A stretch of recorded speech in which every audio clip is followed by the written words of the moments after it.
मित्रों, परम पूज्य गुरुदेव परम वंदनीय माता जी की दिव्य उपस्थिति को साक्षी मानते हुए माँ गायत्री के पावन मंत्र के साथ मैं अपनी बात को आरंभ करना चाहता हूँ। माँ गायत्री का ये पावन मंत्र वैसे तो अनंत, अपरिमित, अतुलनीय सौभाग्यों को प्रदान करने का मंत्र है, पर नवरात्रि के इस पावन काल में इसकी महत्ता, इसका मूल्य, इसका महत्व और भी ज़्यादा बढ़ जाता है। और विशेष रूप से इसलिए बढ़ जाता है क्योंकि इस वर्ष की जो नवरात्रि है वो अनेकों पावन सौभाग्यों को और दुर्लभ संयोगों को लेकर के आई है। नवरात्रि का समय ही नई शुरुआत का होता है, नव संवत्सर का होता है, नए प्रारंभ का होता है, नए अध्यायों की रचना का होता है। पर इस बार की जो नवरात्रि है वो खगोलीय दृष्टि से देखें, ज्योतिषीय दृष्टि से देखें, आध्यात्मिक दृष्टि से देखें तो एक ऐसे संयोग को लेकर के आई है जो अनेकों वर्षों के बाद घट रहा है। 3 राजयोगों के साथ शुरू हुई, रेवती नक्षत्र के आध्यात्मिक संयोग में शुरू हुई। ये वो नवरात्रि है जिसको बनने में वही खगोलीय समीकरण हैं जो अंतिम बार सन 459 में बने थे। 1563 वर्ष के बाद इस नवरात्रि का आगमन हुआ है। 1563 वर्ष के बाद ये नवरात्रि आई तो सोचने की आवश्यकता है कि 1563 वर्ष पहले का भारत कैसा था। सन 459 के भारत को यदि हम लोग देखें तो उससे पहले का भारत कैसा था। इस नवरात्रि के आज आने के पीछे का कारण ये है कि उस भारत के नवनिर्माण की गाथा अब लिखी जानी है जो भारत सन 459 से पहले हुआ करता था। सन 459 से पहले का भारत किसका भारत था? स्वर्ण युग का भारत था, गुप्त काल का भारत था। महाराज अधिराज, चंद्रगुप्त, समुद्रगुप्त, स्कंदगुप्त, विक्रमादित्य जैसे राजाओं का भारत था। एक से एक पराक्रमी राजाओं का वो भारत। गुप्त काल वो काल था दोस्तों जिस समय में भारत की एक तरफ की जो सीमाएं थी वो म्यांमार को पार करती हुई श्याम थाईलैंड को छू करके आती थी, और दूसरी तरफ की जो सीमाएं थी वो अफगानिस्तान को पार करके अजरबैजान, तुर्कमेनिस्तान को छू करके आती थी। आर्यभट्ट, कालिदास, एक से एक बढ़ कर के ज्योतिर्विज्ञानी, एक से एक बढ़ कर के कवि, साहित्यकार, अध्यात्मवेत्ता उसी समय में पैदा हुए। 319 में गुप्त काल की शुरुआत हुई थी और गुप्त काल को समाप्त करने का जो वज्र गिरा था वो सन 459 में गिरा था। ये नवरात्रि जब अंतिम बार आई थी तो उस समय में गुप्त काल पर हमला करने के लिए हूणों का आगमन हुआ। पहली बार भारत को छिन्न भिन्न करने के लिए हूण आए, और हूण के बाद शक आए, शक के बाद मंगोल आए, मुगल आए, एक से एक बढ़ कर के आतताई आए, अंग्रेज आए। और जो उस समय का भारत था, जिस समय में भारत की दूसरी सीमा हम लोग देख नहीं पाते थे, स्वर्ण युग था। अध्यात्म, विज्ञान, संस्कृति, साहित्य, संगीत, कला, हर दृष्टि से भारतीय चिंतन उस समय में विश्व के सर्वोपरि स्थान पर था। आर्थिक दृष्टि से, सांस्कृतिक दृष्टि से, सामाजिक दृष्टि से, आध्यात्मिक दृष्टि से जो उस समय का भारत था उसके ऊपर एक के बाद एक हमले होते चले गए, और 459 का भारत और 2022 का भारत हम लोग किसी और दृष्टि से आज देखते हैं। जो बीच का काल गया वो बड़े ही दुर्दशा का काल गया, पर अब समीकरण बदल रहे हैं। ये जो नवरात्रि है वो भारत के भाग्य को जगाने के लिए, भारतीय स्वाभिमान को जगाने के लिए, भारतीय धर्म को जगाने के लिए, भारतीय संस्कृति को जगाने के लिए और भारतीय अध्यात्म को जगाने के लिए आई है। लोग पूछते हैं कि ऋषियों को इतना पता था, कितना बड़ा समय आ रहा है, दुर्दशा का आ रहा है, तो क्या बदल नहीं सकते थे? बदल सकते थे, पर बड़ी बड़ी कष्ट कठिनाइयों को जो बड़े बड़े आध्यात्मिक क्षेत्र के मर्मज्ञ हैं वो इसलिए धारण करते हैं ताकि उस कर्म का क्षय किया जा सके। संत महावीर की कथा है, आप लोग जानते हैं। अध्यात्म के अंतिम शिखर पर थे, समाधि लग चुकी थी और अभिनिष्क्रमण होने वाला था, जीवन की मुक्ति की अवस्था में थे। उनने ध्यान से देखा कि एक कर्म कहीं पर है जो मुझे मुक्त होने से रोक रहा है। कौन सा कर्म है? उनने ध्यान दिया तो पता चला कि कुछ जन्म पहले जब वो राजा थे तो उनने एक व्यक्ति के कान में पिघलता हुआ शीशा डलवा दिया था। उनको लगा कि ये कर्म मेरी मुक्ति में बाधा है। और कोई होता तो ये सोचता कि इस कर्म को हम योग के द्वारा काटें, महावीर ने सोचा कि इस कर्म को कर्म के रूप में ही काटना उत्तम है। उस व्यक्ति का नाम था शय्यापाल, जिसके साथ उनने बर्बरता करी थी। उनने ध्यान की अवस्था में शय्यापाल को बुलाया कि शय्यापाल तुम जहाँ कहीं हो विश्व के कोने में, यहाँ आओ और अपना कर्म मुझको देकर मेरे को मुक्त करो। शय्यापाल गायों को चराता हुआ पहुँच गया। महावीर ध्यान में थे और महावीर को देखते ही जो पिछले जन्म का संस्कार था वो भड़का। उसने कहा कि तो यहाँ ध्यान लगा करके बैठा है, मेरी गाय कहाँ गई बता। महावीर तो मौन में थे, जवाब देना नहीं था। उसने अरहर की डंठलें ली और महावीर के कान में डाल दी। इंद्र प्रकट हुए। इंद्र ने आकर के हाथ को रोका और वो अभिनिष्क्रमण को प्राप्त हुए। बड़े बड़े ऋषि, बड़े बड़े आध्यात्मिक क्षेत्र के मर्मज्ञ हैं, वो जानबूझ करके उस कष्ट को धारण करते हैं। क्या भगवान को पता नहीं होगा कि वनवास को जाना है, रोक नहीं सकते थे? क्या गुरुदेव को पता नहीं होगा कि हमला होने वाला है, रोक नहीं सकते थे? इन सब महापुरुषों को पता होता है, पर जानबूझकर वो उस कष्ट और कठिनाई को आमंत्रण देते हैं ताकि उस कर्म से मुक्त हुआ जा सके जिस कर्म के और कोई काटने का विकल्प उपलब्ध नहीं है। लाहड़ी महाशय की कथा आती है। लाहड़ी महाशय जा रहे थे, जाते जाते उनने अपने जो सहायक थे उसको जोर से चिल्ला करके बोले कपड़ा फाड़। घबराया, उसने कहा कपड़ा कैसे फाड़ना है? कपड़ा फाड़ा उसने तुरंत धोती से। अब कह रहे हैं गुरु तो फाड़ना पड़ेगा। फाड़ने की देरी हुई कि ऊपर से एक ईंट आई और ईंट आकर के कंधे पर गिरी और खून बहने लगा। उसने कहा यहाँ लगा दे। तो थोड़ा आगे चले तो उनके शिष्य बोले कि गुरुदेव, जब आपको इतना पता ही था कि ईंट गिरने वाली है तो क्या उस रास्ते से हट करके चलना अच्छा विकल्प नहीं था, बजाय इसके कि कपड़ा फाड़ा जाए? तो लाहड़ी महाशय हंसे, बोले यदि बेटा आज मैं उसको काटने से रोकता उस कर्म को, तो कल वो गुंबद बन करके मेरे ऊपर गिरता। बोले आज ईंट के रूप में उसको काट लेना ज़्यादा अच्छा है। ऐसे महापुरुषों को पता होता है कि किस पथ से भारत को गुजरना है और किस पथ से गुजरने के बाद भारत की मुक्ति का अध्याय लिखा जाना है। ये जो नवरात्रि है वो अनेकों वर्षों के कर्म संस्कारों को मुक्त करने के बाद पहली बार प्रकाश की किरण को लेकर के आ रहे हैं। जो लोग सूक्ष्म की दृष्टि रखते हैं वो लोग महसूस कर सकते हैं कि वो समय है जिस समय में धीरे धीरे परिवर्तन की नई गाथा को लिखा जाना है। सन 1907 में महर्षि अरविंद ने लिखा कि बहुत समय तक भारत इस दुर्दशा को स्वीकार नहीं कर सकता, क्योंकि ऋषि आत्माएं भारत की धरती पर जन्म लेने के लिए तड़प रही हैं और वो पराधीन मानसिकता के लोगों के साथ जन्म लेने के लिए विवश नहीं की जा सकती। वो उसी जगह पर आ सकती हैं जहाँ पर भारत अपने स्वाभिमान को लेकर के खड़ा होगा। ये समय भारतीय स्वाभिमान के जागने का, ये समय भारतीय धर्म के जागने का, ये समय भारतीय संस्कृति के जागने का, ये समय भारतीय अध्यात्म के जागने का, ये समय भारतीय ऋषि परंपरा के जागने का, ये समय भारतीय चिंतन, भारतीय दृष्टि, भारतीय दर्शन और भारतीय सोच के जागने का है। तो इस नवरात्रि में गायत्री मंत्र को हम लोग पुकार के साथ नहीं, हुंकार के साथ शुरू करें, इस भाव के साथ शुरू करें कि ये समय एक नई सोच को, नए परिवर्तन को, नए बदलाव को और नए भाव को लेकर के आ रहा है।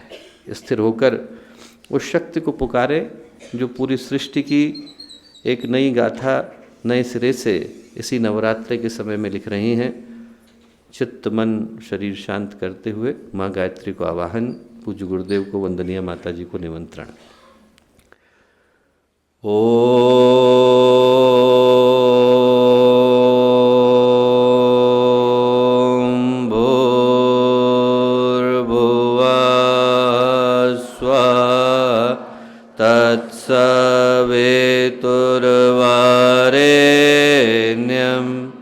भर्गो देवस्य धीमहि धियो यो नः प्रचोदयात्।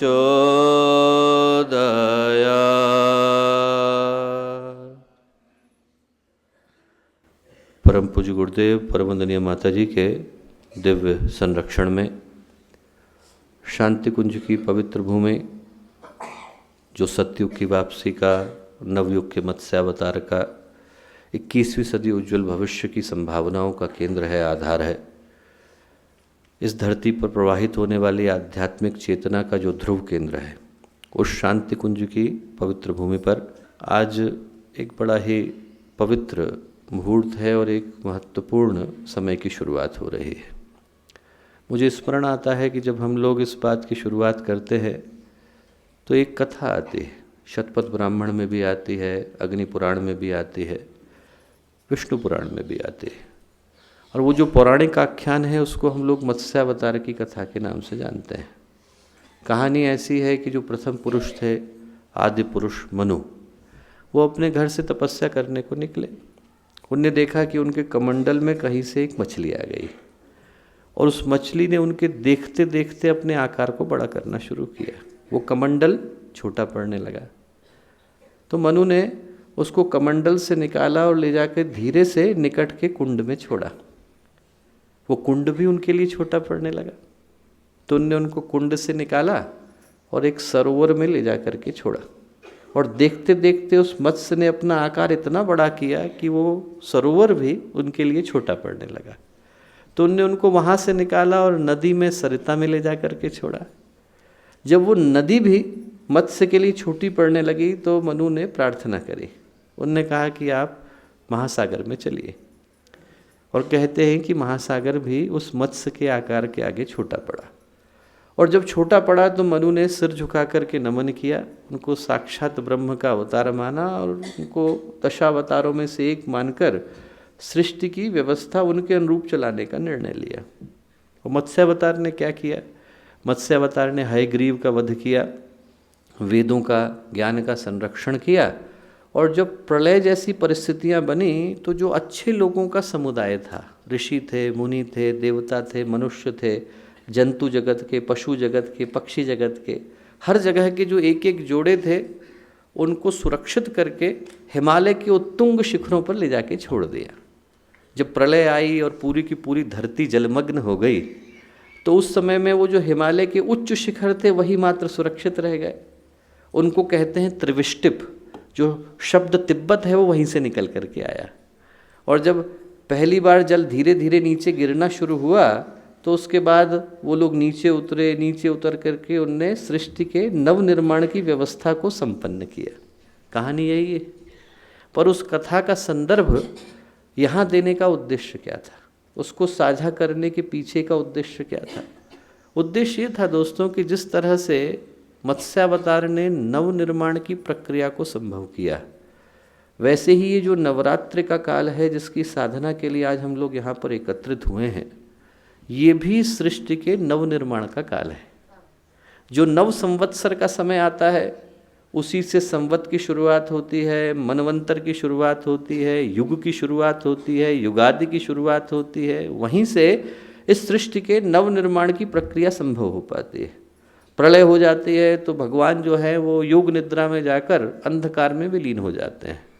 और एक दिन ऐसा आता है कि जब उनकी आंखें दोबारा खुलती हैं, उनका उन्मीलन होता है। और जब उनका उन्मीलन होता है, जिसको ऋग्वेद में परमेष्ठि ऋषि नास्ति सूक्त में कहते हैं, नासदासीनो सदा सीतदानीम नासीद्रजो न व्योमा परोयत किमावरीव कुवश्य शर्मन अंभ किमासीत गहनम गंभीरम। जब वो अपनी आँखों को खोलते हैं तो वो सृष्टि के नवनिर्माण की प्रक्रिया को संभव करते हैं। और वो दिन यही चैत्र नवरात्रि का होता है। तो आज का जो दिन है दोस्तों, वो सही दृष्टि से देखें तो एक सौभाग्य के स्मरण का और एक जिम्मेवारी के वर्ण का है। कौन सा सौभाग्य और कौन सी जिम्मेवारी, उसी विषय पर मैं बात करना चाहता हूँ। सौभाग्य दोस्तों हम लोगों को स्मरण रखने की आवश्यकता है। हर उस व्यक्ति से कहूँगा जो इस जगह पर उपस्थित हैं कि हम लोग इस सौभाग्य के स्मरण को करके यहाँ से उठें, हृदय में गहरे बिठाएं कि आज हम लोगों को सौभाग्य किस रूप में मिला। और जो सौभाग्य मिला वो इस रूप में मिला कि इस युग के मत्स्यावतार की अवतारी चेतना का साक्षी बन पाने का, सहचर बन पाने का सौभाग्य हम लोगों को मिला। एक मत्स्यावतार हम लोगों की आंखों के सामने घटा है, बल्कि यूँ कहें कि घट रहा है। और जो मत्स्यावतार घटा वो इस विश्वव्यापी गायत्री परिवार के विस्तार के रूप में घटा। आप जरा ध्यान से देखिए, आज से 100 वर्ष भी नहीं हुए। 100 वर्ष पहले परम पूज्य गुरुदेव के ध्यान के छोटे से कक्ष से आरंभ हुआ। आवलखेड़ा की वो छोटी सी पूजा की कोठरी थी, वहाँ से आरंभ हुआ। कुछ 100 रुपए की जमा पूंजी से आरंभ हुआ। कुछ 100 ग्राहकों से शुरू हुआ। वो जब गायत्री परिवार धीरे धीरे आमल खेड़ा के लिए छोटा पड़ने लगा तो गुरुदेव ने उसको उठाया और अखंड ज्योति संस्थान में छोड़ दी। एक दिन अखंड ज्योति संस्थान भी छोटा पड़ा तो गुरुदेव ने उसको अखंड ज्योति संस्थान से उठाया और तपोभूमि में ले जाके छोड़ दिया। और जब तपोभूमि भी उस गायत्री परिवार के आकार के आगे छोटी पड़ने लगी तो गुरुदेव ने उसको उठाया और शांति कुंज सप्त सरोवर में लाके छोड़ दिया। और एक दिन जब सप्त सरोवर और गंगा की नदी भी छोटी पड़ने लगी तो गुरुदेव ने उसको यहाँ से लिया और विश्व मानवता के महासागर में छोड़ दिया। और देखते देखते आज जो मत्स्यावतार है वो करोड़ों करोड़ गायत्री परिजनों में, हजारों हजार प्रज्ञा संस्थानों में बदल चुका है। ये कोई साधारण घटना थोड़ी। आप जरा सोच के देखिए कि यदि देवी हस्तक्षेप न हो तो इस तरह की घटना को घटाने में सैकड़ों वर्ष लग जाते हैं। एक छोटे से परिवार की व्यवस्था बनाना कितना कठिन होता है, 4 लोगों के परिवार को चलाना कितना कठिन होता है। बच्चा भी हो गया है, बच्चे को स्कूल जाना है तो कौन से स्कूल ले जाएं, स्कूल में जाएगा तो अच्छे से पढ़ेगा कि नहीं, पढ़ गया है तो आगे बढ़ेगा कि नहीं, बढ़ गया है तो कौन सी यूनिवर्सिटी में दाखिला दिलाएं तो उसके बाद जॉब मिलेगी कि नहीं, मिल गई तो शादी होगी कि नहीं, शादी होगी तो अच्छा सहयोगी मिलेगा कि नहीं। एक छोटे से परिवार की व्यवस्था बनाने में आर्थिक व्यवस्था है, सांस्कृतिक व्यवस्था है, आध्यात्मिक व्यवस्था है, पारिवारिक व्यवस्था है, बनाने में व्यक्ति की पूरे जीवन की ऊर्जा एक ही जगह पर खप जाती है। और जब आप ऐसे में करोड़ों लोगों को, लाखों लोगों को भावना के, श्रद्धा के, निष्ठा के, आस्था के एक धागे में बंधा हुआ पाते हैं। भाषाएं अलग हैं, संस्कृति अलग है, कल्चर अलग है।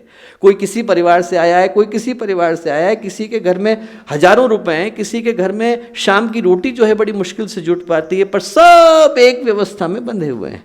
और जब आप उनको एक व्यवस्था में बंधे हुए देखते हैं, एक गुरु के लिए समर्पित पाते हैं, एक उद्देश्य के लिए समर्पित पाते हैं, तो अपने आप जो दृष्टि है वो गुरुदेव की तरफ जाती है और सिर झुक जाता है।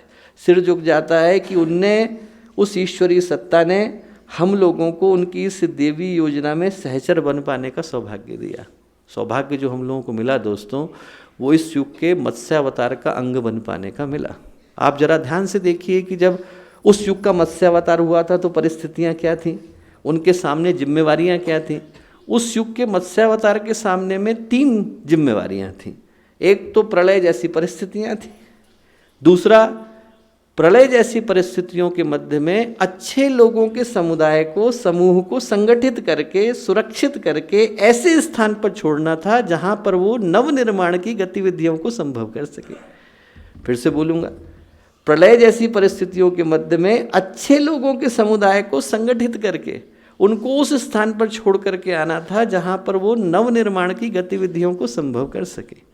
अब ऐसी स्थिति में आप गुरुदेव का 1987 का लिखा हुआ प्रपत्र पढ़ के देखिए, महाकाल का घोंसला शांति कुंज। उसमें गुरुदेव ने क्या लिखा? उसमें गुरुदेव ने लिखा कि जो शांति कुंज है, आप देखिएगा कि 21वीं सदी में इसके माध्यम से ऐसा तूफानी प्रवाह पैदा होगा जिसके आश्रय में भारत ही नहीं बल्कि पूरे विश्व को शरण लेने के लिए मजबूर होना पड़ेगा। और उसके आगे गुरुदेव ने क्या लिखा? उसके आगे जो गुरुदेव ने लिखा उसको मैं जब पढ़ता हूँ तो मेरे एकदम रोए रोए खड़े हो जाते हैं। गुरुदेव ने उसमें लिखा कि शांति कुंज में महागरुण के डैनों के भीतर हमने अपने बच्चों को अंडों की तरह से छुपा के रख दिया है। आने वाले समय में आप देखना, गुरुदेव ने लिखा है, प्रलय जैसी परिस्थितियां बनेंगी, धरती कांपेगी, आसमान डोलेगा। बोले एक दिन वो प्रकृति शांत होगी और जब शांत होगी तो उस समय में महागरुण अपने डैनों को दोबारा से फैलाएंगे और फैलाने के बाद वो अंडे बाहर आएंगे और बाहर आने के बाद वो विश्व के कोने कोने में जाएंगे और ऐसा धमाका करेंगे कि मानवता उनके चमत्कार के आगे चकाचौंध रह जाने के अलावा और कुछ कर नहीं पाएगी।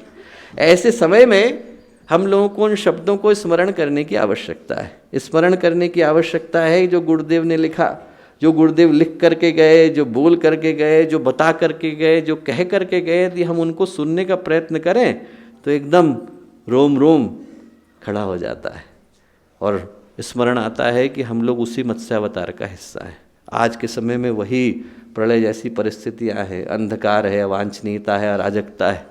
और ऐसे में आप लोगों के, अच्छे लोगों के समुदाय को गुरुदेव ने सुरक्षित रख रखा है, सुरक्षित रख रखा है, ताकि जब ये परिस्थितियां शांत हों तो ऐसे समय में सत्प्रवृत्तियों के विस्तार का काम, प्रकाश के अवतरण का काम आप जैसे लोगों के माध्यम से संभव हो सके।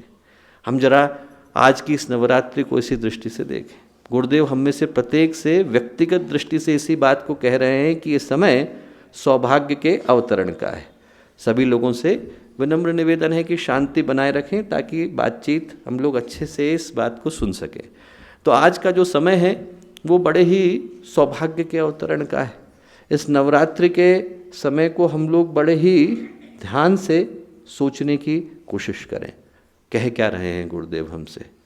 कह रहे हैं मुझसे, आपसे, हर उस व्यक्ति से जो क्षेत्र में बैठा है, हर उस व्यक्ति से जो इस आवाज़ को सुन रहा है, हर उस व्यक्ति से जो यहाँ रहकर इस लाउड स्पीकर के माध्यम से या यूट्यूब के माध्यम से इन शब्दों को सुनने की कोशिश कर रहा है, उनसे गुरुदेव आज की नवरात्रि में एक ही बात कह रहे हैं कि हमको नगाड़ों की आवाज़ सुनाई नहीं पड़ती, हमको महाकाल की दुंदुभी की आवाज़ सुनाई नहीं पड़ती, हमको भगवान कृष्ण के पांचजन्य का उद्घोष सुनाई नहीं पड़ता है, हमको अनंत विजय की, सुघोष की, पौंड्र की नाद सुनाई नहीं पड़ती है, हमको ये सुनाई नहीं पड़ता है कि भगवान इस अंधकार को, इस अवांछनीयता को, इस अराजकता को, इस असुरता को समूल नष्ट करने जा रहे हैं। और करने के बाद प्रकाश के अवतरण की जिम्मेवारी जिन लोगों को सौंपी गई है वो आप लोग हैं, वो गायत्री परिवार को सौंपी गई है। आप जरा सोच के देखिए कि कितनी बड़ी जिम्मेवारी है, कितना बड़ा दायित्व है जो आज हम लोगों के कंधों पर रखा गया है।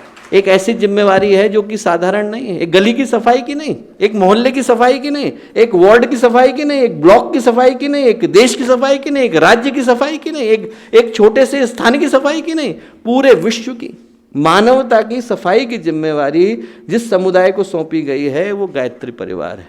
हम लोग जरा सोच के देखें कि जिम्मेवारी कितनी बड़ी है। और इसलिए सौंपी गई है दोस्तों, क्योंकि जनमानस की जनचेतना जागरण का काम, व्यक्ति के अंदर आस्था के प्रवाह को जन्म देने का काम, उसके अंदर सत्प्रवृत्तियों को जगाने का काम, उसके चिंतन के अंदर उत्कृष्टता को लाने का काम, उसके व्यवहार के अंदर सदाशयता को लाने का काम मात्र आस्था से भरे संगठन कर सकते हैं। इसके अलावा और किसी के द्वारा इसको कर पाना संभव नहीं।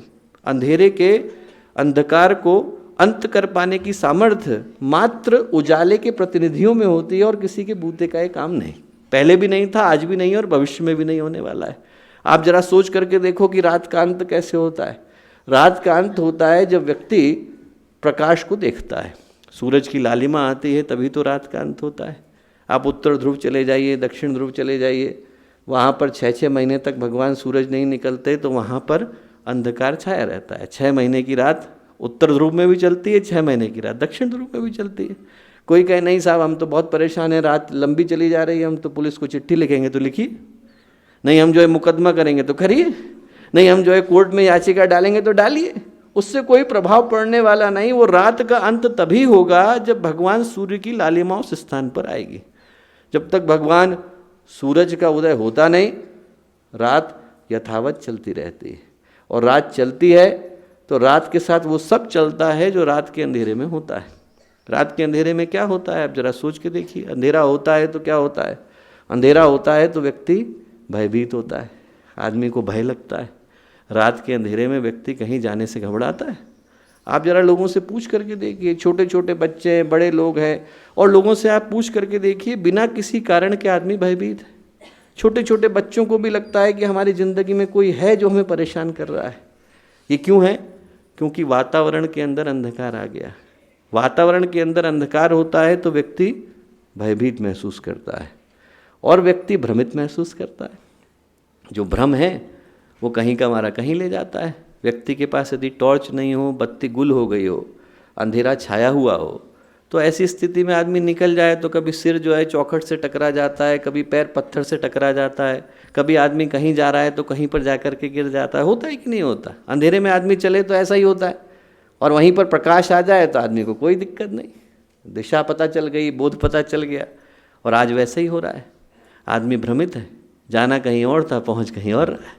जीवन का उद्देश्य भूला हुआ है, समाज को भूला हुआ है, परिवार को भूला हुआ है, प्रेम को भूला हुआ है, अपनेपन को भूला हुआ है, सारी संस्कृति को भूला हुआ है। क्योंकि जो वातावरण का अंधकार है वो व्यक्ति को भ्रमित होने के लिए मजबूर कर देता है। और अंधेरा क्या करता है? अंधेरा भ्रांति को जन्म देता है। रस्सी हिलती है, सांप नजर आती है। वो थोड़ा सा पर्दा हिला कि लगता है व्यक्ति को कि भूत आ गया। अंधेरे में झाड़ियाँ हैं तो लगता है चुड़ैलें आवाज़ कर रही हैं। ये क्या है? ये अंधेरे के वो हैं प्रमाण।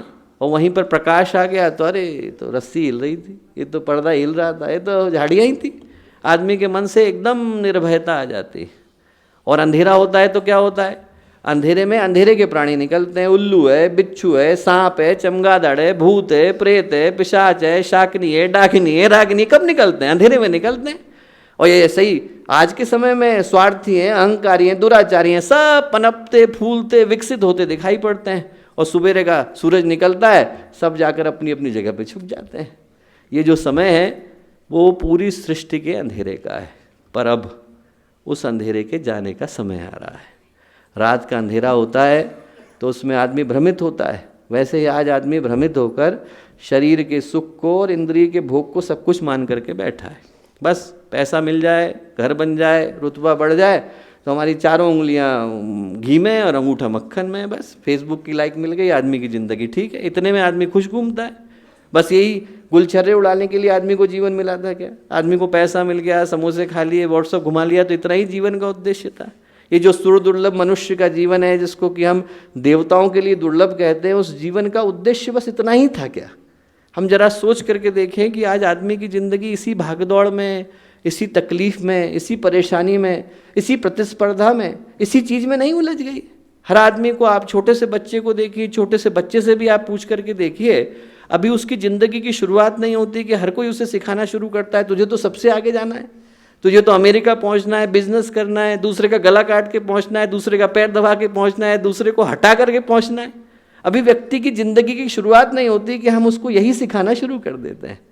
व्यक्ति खुश है या नहीं, इससे किसी को सरोकार नहीं। सरोकार इस बात से है कि आप सफल दिखते हो कि नहीं। और सफल दिखने की जो परिभाषा है वो क्या है? औरों की तुलना में सफल हो कि नहीं। आपके पास घर है, इतना काफ़ी नहीं है, औरों से बड़ा है कि नहीं। आपके पास पैसा है, इतना काफ़ी नहीं है, औरों से ज़्यादा है कि नहीं। आपके पास गाड़ी है, इतना काफ़ी नहीं है, औरों से बढ़िया है कि नहीं। आपके पास नौकरी है, इतना काफ़ी नहीं है, औरों से ज़्यादा पैसा देती है कि नहीं। कहाँ पर है? अमेरिका में, इंग्लैंड में, किस जगह पर है? ये चीज़ें व्यक्ति के व्यक्तित्व की परिभाषा बन गई। चाहे उसको पाने के लिए व्यक्ति को न्याय को, मूल्य को, आदर्श को, नीति को, नियम को, पारिवारिकता को, आत्मीयता को, सामाजिकता को, भगवान को, परमेश्वर को, सबको भुलाना पड़े, फर्क नहीं। क्योंकि समाज का जो प्रवाह है वो गलत दिशा में चला गया है। व्यक्ति भाग रहा है, और भागे तो भी चलो कोई बात नहीं, आदमी को कुछ मिलना तो चाहिए, मिलता भी कुछ नहीं। आदमी भगा चला जा रहा है, और ज़िंदगी में भाग किस लिए रहा है? कि उसको सुख मिले, और लेकर के क्या आता है? दुख। मछली को देखिए आप, मछली पकड़ने के लिए क्या जाती है? आटा। मिलता क्या है? कांटा। भागती तो आटे के लिए है, लेकर के आती है कांटा। कोई लेकर के इसलिए तो गया नहीं, गया तो आदमी इसीलिए था कि सुख मिल जाए, लेकर के क्या आता है? दुख। आचार्य शंकर ने लिखा है, सुखते क्रियते रामा भोगा पश्चादंत शरीरे रोगा।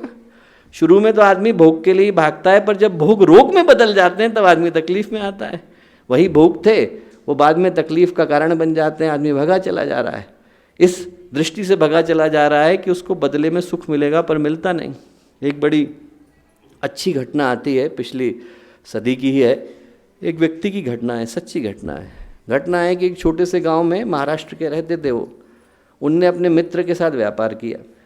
और व्यापार में उस ज़माने में 1903-1904 की घटना है, उनको जो है हज़ारों रुपए का, लाखों रुपए का लाभ हुआ।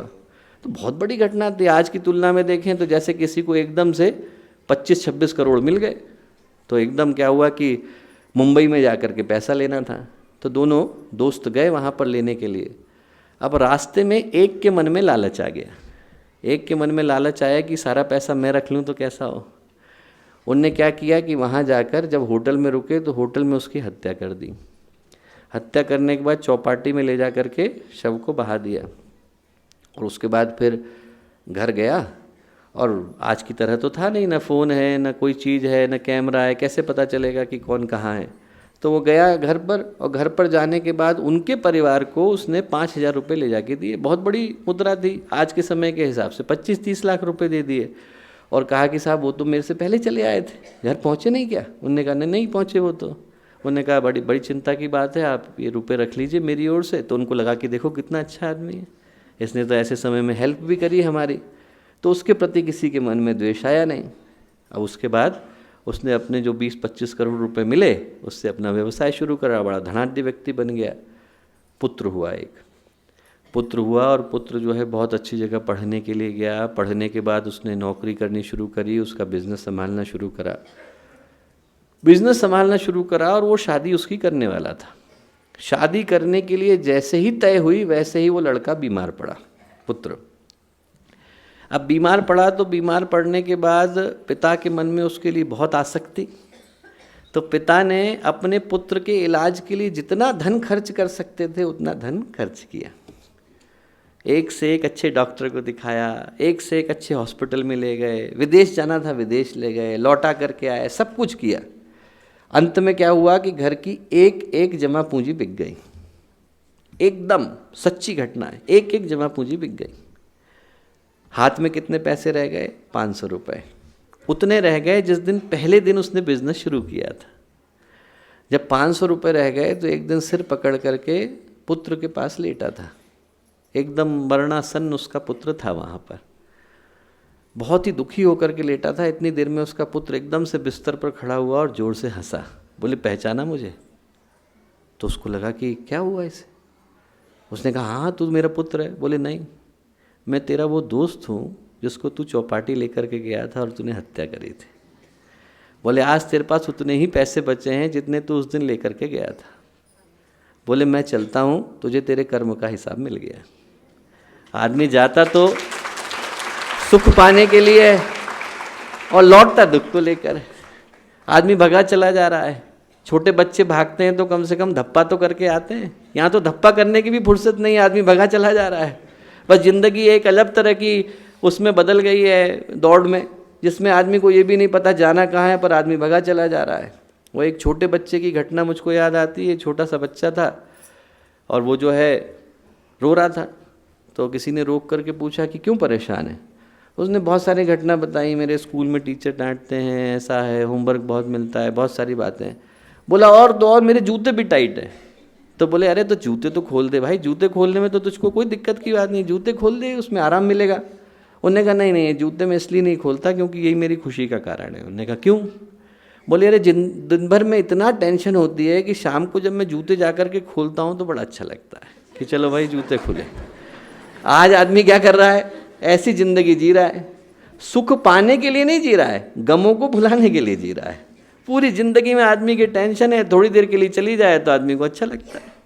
आज जो जिंदगी की परिभाषा बन गई है वो ये बन गई कि आदमी सुख पाता नहीं, सिर्फ गमों को भुलाने के लिए जिंदगी को जिए चले जा रहा है। और है क्यों?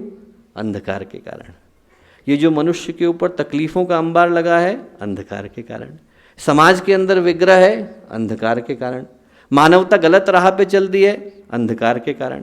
परिवार के अंदर इतना ज़्यादा विग्रह है, अंधकार के कारण। और दूर कैसे होगा? प्रकाश के कारण। इस पूरी समस्या का जो समाधान है वो एक ही है कि जब तक सूर्योदय होगा नहीं तब तक इस सृष्टि के अंधकार को दूर कर पाना संभव नहीं। गुरुदेव ने मई 1972 में अखंड ज्योति में एक लेख लिखा, मैं आप सबसे कहूँगा कि पढ़िएगा, बहुत ही अद्भुत लेख है, पढ़ने लायक है। उसमें गुरुदेव ने टाइटल दिया सूर्योदय हो चुका, अब प्रकाश फैलना बाकी है। ये लिखा सूर्योदय हो चला, अब प्रकाश फैलना बाकी है। बोले ऐसा है, सृष्टि के सूर्योदय की घड़ी आ रही है। और जब सूर्योदय होता है, गुरुदेव ने लिखा, तो पूरब से होता है। और जब सूर्योदय होता है तो सूर्योदय की जो समाचार है, सूर्योदय की पूर्व सूचना है, वो पक्षी आकर के दे जाते हैं, चहचहाने लगते हैं, मुर्गा बांग देने लगता है, उधर क्षितिज के ऊपर लालिमा आ जाती है। रात की अंधकार में धीरे धीरे घटोत्तरी होने लगती है, चमक तारों की जाने लगती है। और ऐसे समय में एकदम से सूर्य निकल कर के आते हैं और एकदम सब जगह पे प्रकाश फैल जाता है। गुरुदेव ने लिखा कि इस बार भी जो सूर्योदय होगा वो पूरब से होगा और भारत से होगा, उसको रोकने वाला कोई पैदा होने वाला नहीं। और भारत की कल्पना गुरुदेव ने दी, जिस भारतीय संस्कृति की कल्पना गुरुदेव ने दी, जिस भारतीय सोच की कल्पना गुरुदेव ने दी, जिस भारतीय चिंतन की कल्पना गुरुदेव ने दी, जिस भारतीय धर्म के जागरण का आधार गुरुदेव ने दिया, वो एक ही है जिस सोच को भारत की भूमि से जन्म मिला कि यहाँ पर हमने एक चिंतन पूरे विश्व को दिया कि बिना आत्मिक प्रगति के जो व्यक्ति की लौकिक प्रगति है, बौद्धिक प्रगति है, सांसारिक प्रगति है, वो किसी मूल्य की नहीं। पहले व्यक्ति के व्यक्तित्व को बनाने की जरूरत है। आपने पूरे विश्व में आप जाकर के देखिए, हर व्यक्ति को यही सिखाया जाता है कि आप समाज में विकास करिए, पैसा लीजिए, ज़्यादा से ज़्यादा आगे बढ़िए। व्यक्तित्व की ओर ध्यान किसका है? भारत ने पूरे विश्व को एक ही सोच दी, एक ही चिंतन दिया कि यहाँ पर जब तक व्यक्ति की आत्मिक आंतरिक प्रगति न हो जाए, जब तक व्यक्ति का चेतनात्मक उत्कर्ष न हो जाए, तब तक बाहर की प्रगति किसी मूल्य की नहीं। आप जरा अपने आप से पूछ करके देखिए, आप नवरात्रि में आकर के बैठे क्यों? नवरात्रि में बैठने का आधार तो यही है कि व्यक्ति की आंतरिक प्रगति हो। इसलिए कोई नहीं आया क्योंकि यहाँ पर पैसा मिलेगा, इसलिए कोई नहीं आया क्योंकि यहाँ पर पद मिलेगा, इसलिए कोई नहीं आया क्योंकि यहाँ रुतबा मिलेगा। हर व्यक्ति के मन में क्या कॉल थी? यही तो आधार था, यही तो पुकार थी, यही तो याचना थी, यही तो अभ्यर्थना थी कि हम यदि यहाँ आए तो हमारा आध्यात्मिक दृष्टि से एक उत्थान यहाँ पर संभव हो। और वो करने का जो आधार है वो भारत ने वर्षों पहले दिया। भारत ने ये चिंतन दिया जिसको हम भारत का धर्म कह करके पुकारते हैं, वो यही है कि बिना व्यक्तित्व के परिष्कार के जो बाहर का सारा सरंजाम है वो किसी मूल्य का नहीं रह जाता। व्यक्ति कुरूप हो और आप उसके ऊपर आभूषण टांग दो तो किसी मूल्य के थोड़े ही होते। और व्यक्ति सुंदर हो तो थोड़ी सी मुस्कुराहट से भी लोगों को खुश कर जाता है। व्यक्ति के पास व्यक्तित्व का मूल्य है और किसी चीज़ का मूल्य नहीं। जो मूल्य है वो व्यक्ति के व्यक्तित्व का है। पहलवान है तो चीथड़ों में भी अच्छा ही लगता है, और व्यक्ति यदि जीर्ण शीर्ण है तो उसको आप सब कुछ दे दीजिए तब भी वो किसी मूल्य का नहीं रह जाता। व्यक्तित्व का परिष्कार हो जाता है तो जनक के हाथ में गया साम्राज्य अपने आप को सौभाग्यशाली समझता है। व्यक्तित्व का परिष्कार हो जाता है तो विक्रमादित्य को मिला भारत अपने आप को धन्य समझता है। व्यक्तित्व का परिष्कार हो जाता है तो हरिश्चंद्र को मिली संपदा सृष्टि के लिए वरदान बन जाती है। व्यक्तित्व का परिष्कार हो जाता है तो रघु को मिला धन समाज के कल्याण का आधार बन जाता है। व्यक्तित्व का परिष्कार हो जाता है तो भगवान राम के कंधे पर चढ़ा धनुष असुरों के संहार का कारण बनता है। व्यक्तित्व का परिष्कार हो जाता है तो दिनकर के हाथों में छू गई कविता क्रांति कर जाती है। व्यक्तित्व का परिष्कार हो जाता है तो कलाम साहब की बुद्धि में उतरी मेधा राष्ट्र का निर्माण कर जाती है।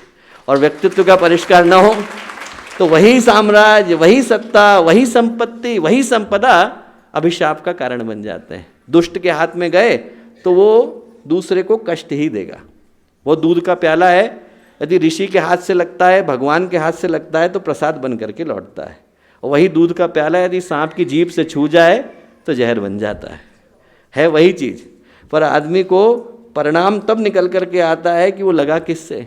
और भारत ने यही सोच पूरे विश्व को दी कि आज की समस्या का जो मूल आधार है वो एक ही है कि आज व्यक्ति के पास बाह्य प्रगति तो पर्याप्त है, आंतरिक नदारद है। आत्मिक प्रगति शून्य है, सिफर है, जीरो है। सरकार पंचवर्षीय योजनाएं बना रही है, वैज्ञानिक शोध करने में लगे हैं, लोग एक से एक बढ़कर के हथियारों की खोज करने में लगे हुए हैं, उद्योगपति उद्योगों के कारखाने खोलने में लगे हैं, शिक्षक जो हैं वो विद्यार्थियों को अच्छा प्रोडक्ट कैसे बनाएं इस पर ध्यान देने में लगे हैं। जो उपेक्षित पड़ा है वो धर्मतंत्र पड़ा है। धर्म को जो करना चाहिए, धर्म को जो कराना चाहिए, धर्म को जिस भावना का जागरण करना चाहिए उस और किसी की दिगाहें नहीं। आप देखिए तो गुरुदेव के जाने के बाद आपको एक व्यक्तित्व पूरे विश्व के क्षितिज पर नहीं दिखेगा जहाँ पर अकेला व्यक्ति और अकेला व्यक्तित्व पूरे समाज के कल्याण के करने की सामर्थ्य रखता हो, है नहीं। पहली बार ऐसा हुआ है धरती पर कि महापुरुष के जाने के बाद कोई दूसरा महापुरुष धरती पर है ही नहीं। ऐसा इसलिए है क्योंकि उपेक्षित पड़ा है धर्मतंत्र। धर्म को जो करना चाहिए, धर्म को जो कराना चाहिए उसकी जगह पर लोग वो करते और वो कराते दिखाई पड़ते हैं कि अच्छा खासा आस्तिक आदमी नास्तिक बन जाए। कर्म, कर्तव्य, दायित्व, इन सब चीज़ों को भुला करके व्यक्ति को हम वो सातों सपने दिखाने में लगे हुए हैं कि उसमें देश के जागरण की संभावना नहीं। देश जागेगा तब, राष्ट्र जागेगा तब, संस्कृति जागेगी तब जब गुरुदेव के लिखे गए धर्म को व्यक्ति अपनाएगा। गुरुदेव का लिखा गया धर्म बड़ा सीधा सरल है कि व्यक्ति की आत्मिक, आंतरिक और उसके अंदर की आध्यात्मिक प्रगति ही मनुष्य के व्यक्तित्व का आधार है। वही एकमात्र संभावना है। आप देखिए भारत का इतिहास उठाकर, यदि किसी के दिमाग में सनक आ जाए कि नहीं साहब हम लोग तो एक दिन ऐसा करते हैं कि सब लोगों के नाम इसमें से हटाना शुरू करते हैं, हमारे यहाँ भगवान राम नहीं हुए, भगवान कृष्ण नहीं हुए, बुद्ध नहीं हुए, महावीर नहीं हुए, हमारे यहाँ पर कोई ऋषि नहीं हुए, हमारे यहाँ पर सिखों के गुरु नहीं हुए, जैनों के तीर्थंकर नहीं हुए, गुरुदेव हमारे यहाँ नहीं हुए, विवेकानंद हमारे यहाँ नहीं हुए, रमण महर्षि नहीं हुए, अरविंद नहीं हुए, इन सब के नाम काटना शुरू करें कहीं और हुए। और फिर हम लोगों से जाकर के कहें साहब आप हमें जगत गुरु मानते हो, वो कहेंगे कि आप हमारे लिए अर्जेंटीना की तरह से नक्शे पर खिंची हुई रेखा हो, कोई जगत गुरु नहीं हुआ। जगत गुरु जो भारत है वो उन महापुरुषों के कारण है, जो सोच जो व्यक्तित्व भारत से निकल करके आए। टाटा बिरला के लिए कौन भारत को याद करता है? लोग भामाशाह के लिए याद करते हैं, लोग यहाँ पर सूर कबीर तुलसी के लिए याद करते हैं। आज के समय की जो एकमात्र संभावना है कि भारत के धर्म को जागना पड़ेगा और आप लोगों के माध्यम से जागना पड़ेगा। वो मनोकामनाओं की पूर्ति कराने वाला धर्म, वो लोगों के बीच में झगड़े कराने वाला धर्म, वो स्त्री पुरुष को बांटने वाला धर्म, वो अमीर गरीब को बांटने वाला धर्म, वो जातियों में विग्रह विभाजन कराने वाला धर्म, वो मूढ़ मान्यताएं कराने वाला धर्म भारत का धर्म नहीं है। कहीं और का होगा तो मैं नहीं जानता। जो भारत का धर्म है वो मनुष्य के आंतरिक प्रगति को एकमात्र आधार बना करके चलता है। जो भारत का धर्म है वो रंतिदेव का धर्म है। रंतिदेव की कथा आप लोगों ने पढ़ी होगी। राजा थे, राजा संकृति के पुत्र थे और उनको राज्य में जो है एक बड़ा भयंकर अकाल पड़ा तो लोगों ने कहा कि साहब आप राजा हैं, आप यदि प्राजापत्य व्रत का पालन करेंगे तो यहाँ पर जो है बारिश होएगी। रंतिदेव ने प्राजापत्य व्रत किया, 48 दिन तक न अन्न लिया न जल लिया और बारिश की बूंदें आनी शुरू हुई। जब बारिश की बूंदें आई तो 4 रोटी और 1 गिलास लेकर के वो बैठे कि चलो मैं ग्रहण कर लेता हूँ। जैसे ही ग्रहण करने को हुए इतनी देर में एक व्यक्ति कहीं से आ गया, बोले साहब मैंने भोजन नहीं किया, आप दे दीजिए। पहली रोटी उनने उसको दे दी। शमशान का रखवाला आया, बोले मैंने भी नहीं खाया है। दूसरी रोटी रंतिदेव ने उनको दे दी। बोले साहब मेरे 4 कुत्ते उनने भी भोजन नहीं किया है। तो रंतिदेव ने बाकी की 2 रोटियों के 4 टुकड़े करे और एक कुत्ते को दे दिया। एक व्यक्ति आ गया, बोला कि बुन्ने को लगा पानी पी लेते हैं। इतनी देर में एक और व्यक्ति आया, बोले साहब मैं बड़ा प्यासा हूँ। रंतिदेव चाहते तो मना कर सकते थे, 48 दिन से अन्न नहीं लिया था, जल नहीं लिया था, चक्रवर्ती सम्राट थे, उन्हीं की तपस्या के कारण उस राज्य को पानी मिल रहा था। चाहते तो मना कर लेते। आदमी 48 मिनट के लिए भूखा नहीं रह पाता है, 48 दिन तो बहुत बड़ी बात है। 48 दिन के बाद भोजन कर रहे थे, पर बल्कि उनने कहा कि चलो आप ही ले लो, मैं कल ले लूँगा। तो वो 3 लोग जो परीक्षा लेने के लिए आए थे वो ब्रह्मा विष्णु महेश बन करके प्रकट हुए। उनने कहा कि साहब आपका पुण्य इतना है कि आप स्वर्ग चल सकते हो। उनने कहा स्वर्ग में क्या है? बहुत सारे गुण त्रिदेवों ने बताए। तो रंतिदेव ने उनसे कहा कि वहाँ पर दुखियों के दुख को दूर करने की व्यवस्था है। उन्होंने कहा साहब ऐसा कुछ नहीं है, स्वर्ग में आप आराम कर सकते हो, भोग कर सकते हो, पुण्य कम हो जाएगा तो धरती पर आना पड़ेगा। तो फिर रंतिदेव क्या बोले, न कामे दुख तप्ता नाम प्राणी नामार्थ नाशनम। बोले कि मुझे न तो स्वर्ग की कामना है, न मुझे भोग की कामना है, न पुनर्जन्म की कामना है। बोले न तो मुझे स्वर्ग चाहिए, न भोग चाहिए, न पुनर्जन्म चाहिए, बस मुझे एक ही इच्छा है कि जब तक दुख से पीड़ित व्यक्ति इस धरती पर है तब तक आप मुझे उठा के मत ले जाओ, यहीं रहूँगा और इस धरती को स्वर्ग बनाऊँगा। जो भारत का धर्म है वो रंतिदेव का धर्म है।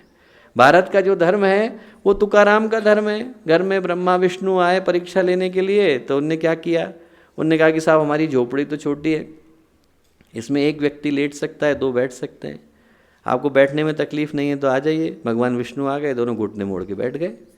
थोड़ी देर में भगवान शिव आए, अंदर आ जाएं। बोले आ जाइए पर हमारी झोपड़ी छोटी है, इसमें 1 लेट सकता है, 2 बैठ सकते हैं, 3 खड़े हो सकते हैं, खड़े होने में तकलीफ़ तो नहीं। भगवान शिव आ गए, तीनों खड़े हो गए, रात निकल गई। रात निकलने के बाद ब्रह्मा विष्णु ने अपने आप को प्रकट किया। बोले तुकाराम तुम देवता हो, तुम्हारी परीक्षा लेने के लिए हम आए थे। तुकाराम बोले कि साहब कैसा देवता हो, मेरी झोपड़ी तो छोटी है। भगवान बोले कि झोपड़ी छोटी है पर दिल तो बड़ा है। वो जो जिसका दिल बड़ा है वो भारत का देवता बन जाता है। भारत का देवता वो है जिसमें व्यक्ति के पास धन है कि नहीं, पर उसके पास भावनाओं की अमीरी होनी चाहिए। भारत का देवता वो है जिसके पास संपदा है कि नहीं, पर उसके पास संस्कृति होनी चाहिए। भारत का देवता वो है जिसके पास जायदाद है कि नहीं, पर उसके पास विरासत होनी चाहिए। भारत का देवता वो है जिसके पास बाहर से कुछ हो ना हो पर भीतर से सब कुछ होना चाहिए। और यदि वो भारत का धर्म जागेगा तो विश्व को एक नई चिंतन, नई आध्यात्मिक शक्ति दे पाने की स्थिति में होगा। उस लेख में गुरुदेव ने लिखा कि आने वाले दिनों में भारत का जो धर्म तंत्र है वो अपने परिष्कृत रूप में सबके सामने उपस्थित होगा। बोले उसका प्रकाश देखकर संप्रदायवादियों के डेरे उजड़ जाएंगे, वो उल्लू की तरह से उस प्रकाश को भौचक्के होकर के देखेंगे और अंत में अपनी अपनी कोटरों में जाकर छुपने के लिए विवश होंगे। बोले धर्म तंत्र अगले दिनों में ज्ञान तंत्र होगा और उसके ऊपर जो कैचुली चढ़ी हुई है वो धीरे धीरे उतरकर कूड़े करकट के ढेर में जा छिपेगी। और इस चीज़ को लाने का दायित्व तो गुरुदेव की अंतिम लाइन उस लेख की है, इस चीज़ को लाने का दायित्व तो गायत्री परिवार को सौंपा गया है। गायत्री परिवार को सौंपा गया है। भारत के धर्म को जगाने का दायित्व तो, भारतीय स्वाभिमान को जगाने का दायित्व तो, भारतीय अध्यात्म को जगाने का दायित्व तो, भारतीय संस्कृति को जगाने का दायित्व हमें सौंपा गया है। नवरात्रि के इस पावन दिन दोस्तों स्मरण करें कि आज का दिन साधारण दिन नहीं है। आज हम लोग स्मरण करें कि कितना बड़ा सौभाग्य हम लोगों को मिला और कितनी बड़ी जिम्मेवारी हमें मिली। ये साधारण बात नहीं है। महाकाल के बाशिंदे हैं हम लोग, गुरुदेव के सृजन सैनिक हैं हम लोग नव निर्माण के नवनायक हैं। और जो गायत्री परिवार के प्रज्ञा संस्थान हैं, शक्तिपीठ हैं, प्रज्ञापीठ हैं, गायत्री चेतना केंद्र हैं, ये सारे के सारे ऐसे सृजन सैनिकों को तैयार करने की छावनियाँ हैं। ये उद्देश्य नहीं है कि वहाँ पर घंटे घड़ियाल बजे और पूजा पाठ हो और आरती हो और भोग लगे और लोग अपने घर में जा कर के बैठे हैं। अभियान का केंद्र है वो देवालय है। वो इसलिए है कि हमें अपने क्षेत्र के एक एक शक्तिपीठ को जगाने की आवश्यकता है। हम लोग यहाँ से निकलें तो इसी भाव को लेकर के निकलें कि गुरुदेव ने गायत्री परिवार इसलिए बनाया कि एक ऐसा प्रवाह जन्म ले जिससे इंसान अपने आप को आकर के छुए तो मसीहा में बदल जाए, लोहा छुए तो सोने में बदल जाए, कोयला छुए तो हीरे में बदल जाए। उस प्रवाह को जन्म देने के लिए वो केंद्र है। हम लोग यहाँ से उठे, सौभाग्य को स्मरण करके उठे, जिम्मेवारी का वर्ण करके उठे, ये स्मरण करके उठें कि हम लोगों को कितना बड़ा, कितना महत्वपूर्ण, कितना सौभाग्यशाली दायित्व परम पूज्य गुरुदेव के द्वारा प्रदान किया गया है। क्योंकि गायत्री परिवार क्रांति का नाम है, गायत्री परिवार आमंत्रण का नाम है, गायत्री परिवार अवतरण का नाम है, गायत्री परिवार अभिमंत्रण का नाम है। गायत्री परिवार एक ऐसी चेतना का नाम है कि यदि व्यक्ति उससे छुए तो उसे अपने जीवन को बदलने के लिए मजबूर होना पड़े। और उस तरह के प्रवाह को जन्म देने का दायित्व हम लोगों का है। हम लोगों का दायित्व है कि हम लोग यहाँ से उठें तो सोते व्यक्ति को झकझोर करके उठाएं। वो एक कथा आती है एक संत की, वो गए राजा के यहाँ तो उनने देखा कि राजा जो है अपने नौकर की पिटाई कर रहे हैं। उनने कहा क्यों पीट रहे हो भाई? उनने कहा 1 घंटे से सो रहा था। बोले और तू तो ज़िंदगी भर से सो रहा है, तुझे कितनी पिटाई पड़ने वाली है? राजा को एकदम से होश आया कि क्या कह रहे हैं गुरु। बोले अरे जाग, तो कई लोग तो ज़िंदगी भर से सो रहे हैं, उन्हें जगाने की आवश्यकता है, उनको स्मरण कराने की आवश्यकता है कि मनुष्य होने के नाते दायित्व क्या है, गायत्री परिवार का सदस्य होने के नाते दायित्व क्या है, किस प्रवाह को जन्म देने की आवश्यकता है। वो प्रवाह जागता है तो भारत जागता है, भारत का धर्म जागता है, भारत का स्वाभिमान जागता है। हम लोग यहाँ से स्वाभिमान को लेकर के जाएं, संस्कृति को लेकर के जाएं, धर्म को लेकर के जाएं, चिंतन को लेकर जाएं, संकल्प को लेकर के जाएं, सौभाग्य को लेकर के जाएं, सौभाग्य के स्मरण को, जिम्मेवारी के वर्ण को लेकर के जाएं। आज के इस पवित्र दिन आप सबको इसी शुभ अवसर पर बहुत सारी शुभकामनाएं, बहुत सारी मंगल कामनाएं। हमारे YouTube चैनल शांति कुंज वीडियो गायत्री परिवार को सब्सक्राइब करें एवं बेल आइकन जरूर दबाएं ताकि गायत्री परिवार की विभिन्न गतिविधियों की जानकारी आपको मिलती रहे।